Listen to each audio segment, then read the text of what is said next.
Oui, bonjour. Bon, je me nomme Pierre Roy.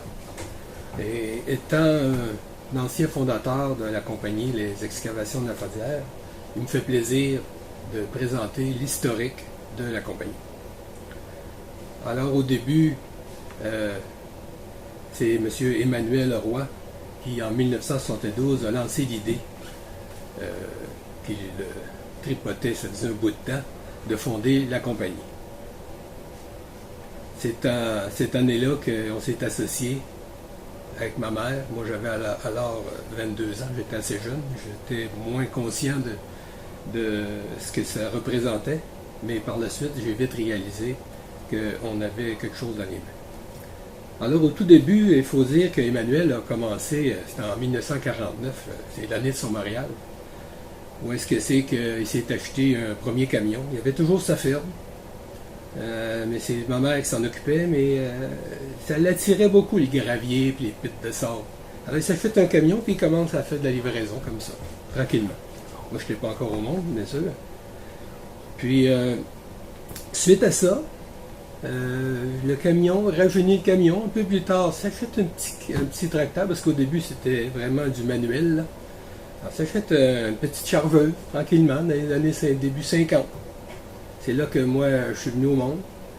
Et puis, il a toujours grandi. Finalement, se débarrasse là, de la culture, là, de la ferme. Puis, il se lance plus dans l'excavation et transport de gravier. Et même, je me souviens, quand j'étais aux études, le samedi, c'était presque tout le temps, j'allais aider à mon père, conduisait le camion, conduisait le tracteur, conduisait le petit boule. Alors, je me suis adapté tranquillement à ce métier. J'aimais bien ça aussi. Et puis, un peu plus tard, je voulais faire des études plus poussées, mais pour justement là, combler un peu le vide qu'il y avait dans la compagnie, où est-ce que c'est que les plans devaient commencer à sortir. C'est pas facile. Alors, j'ai voulu pousser des études, mais il n'y avait pas la possibilité ici dans la Beauce de faire de cours de génie civil. Il fallait aller à l'extérieur, Lévis, Québec. Mon père ne voulait pas. Ah, tu vas l'apprendre, va te le montrer. Bon. Ça fait que on continue comme ça. Plus tard, c'est en 1969 que j'ai fini mes études. Et puis que là, j'ai commencé à travailler à temps plein avec mon père. On était 3 employés dans le temps. Ma mère s'occupait du bureau.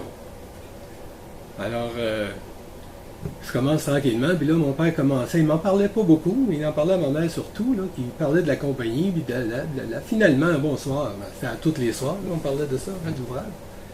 Alors, il commence à m'en parler de ça, on veut former une compagnie, puis si tu parles de ça, puis il faut être 3 dans le temps pour être incorporé, il fallait être 3 personnes. Alors, c'est bon, ça en va chez le notaire, un soir encore, c'était toujours le soir.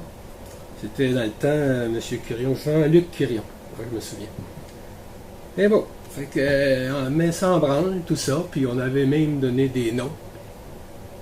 Je me souviens, c'était Roi et Fils, puis ou Roi Excavation. Je pense qu'on avait donné 2 noms, oui, c'est ça. Alors, il s'en va au ministère avec ça. Donc, un midi, le téléphone sonne, c'était M. Quirion, il dit Emmanuel, il dit il faut que tu trouves un autre nom. Il dit Roi et Fils, puis Roi Excavation, c'est déjà pris par d'autres. On était en train de manger notre soupe. Je sais que, comment est-ce qu'on l'appelle? Maman dit, il y a le borage Sartigan, dit pourquoi il n'y aurait pas de la Faudière aussi? Ça fait que ça s'est lancé comme ça. Les excavations de la Faudière ont débuté et on a eu notre charte finalement. Je voulais aussi souligner là-dedans l'effort que ma mère a fourni parce que c'était elle qui s'occupait de toute la paperasse dans le bureau parce que mon père, il était pas fort ses factures. Alors, elle s'occupait de ça, de la collection des agents d'impôts. Il n'y avait pas de taxes, heureusement. C'était un gros casse-tête pour elle qui avait à peu près une 7e année. C'était pas vraiment fait rire. Moi, j'aurais aimé ça d'en savoir plus. Les études ne m'avaient pas permis non plus. Mais qu'au fil des ans, on continue à progresser. Ça grossit tranquillement. C'est ajouté mes autres frères. Mes autres frères ont poussé. On était 4 frères là, qui ont intégré la compagnie avec mon père et ma mère. Un peu plus tard, c'est en 88, c'est là que mon père était rendu à 60 ans, 61 ans. Il était rendu essoufflé, il travaillait très fort, mon père. Ma mère aussi a dit, c'est le temps de se retirer, Emmanuel, là, on va laisser les enfants s'occuper de ça. Alors ma mère m'a transféré ses actions. Et puis mon père, lui, a arrêté de travailler, mais est toujours resté actionnaire. Dans la compagnie, il est toujours resté le président jusqu'en 2000... je pense que c'est proche de l'année 2000. 2008, c'est vrai, en 2008. Et puis, on n'a jamais arrêté de grossir. On a tout le temps... Moi, c'était toujours le problème, c'était les études, que je trouvais que j'avais pas assez de données avec les nouveaux... Le système informatique, les plans de vue complexes, métriques. Alors, je me suis inscrit à une série de cours. J'étais jeune, c'était plus facile. C'était des cours du soir, bien sûr, en génie civil. C'était des strates de 80 à 90 heures par soir et fin de semaine. J'ai passé 2 ans là-dedans pour sortir enfin ma licence, qui me permettait d'avoir droit de soumissionner sur à peu près n'importe quelle sorte de chantier, ministère, transport et autres. Ça a été assez dur, ce petit bout-là, parce qu'on travaillait le jour, puis aller aux études jusqu'à 9-10 heures le soir. On ne parle pas des tempêtes de neige au travers de ça. Mais j'ai passé au travers. Les 20 ou 22 ans là, que j'ai été vice-président, j'ai été toujours obligé de me recycler. Même quelqu'un qui a des grosses études, il n'a pas le choix de faire ça. Si tu veux rester là, à l'affût et à la fine pointe, il faut que tu te restes constamment. Jonathan ici, lui aussi, il n'a pas le choix, puis les nouveaux arrivants, c'est pareil. Il faut toujours que tu sois là, prêt. C'est le soir, c'est les fins de semaine. Il faut que tu sois au courant. Tu as l'informatique qui donne beaucoup d'informations. Alors, si on continue, on est rendu que je suis vice-président. Mon père est toujours président. C'est en 2008, finalement, que mon père il décide de nous passer les actions, nous vendre ses actions. Et puis, il était rendu à 81 ans. Il dit, je me retire. Il a toujours participé activement aux réunions, même s'il ne travaillait pas manuellement. Et puis, aux discussions aussi, il était toujours là. On allait le voir pour avoir des conseils. Il nous a toujours aidé. Puis en 2008, il fait le grand saut. Et puis, on s'en attendait.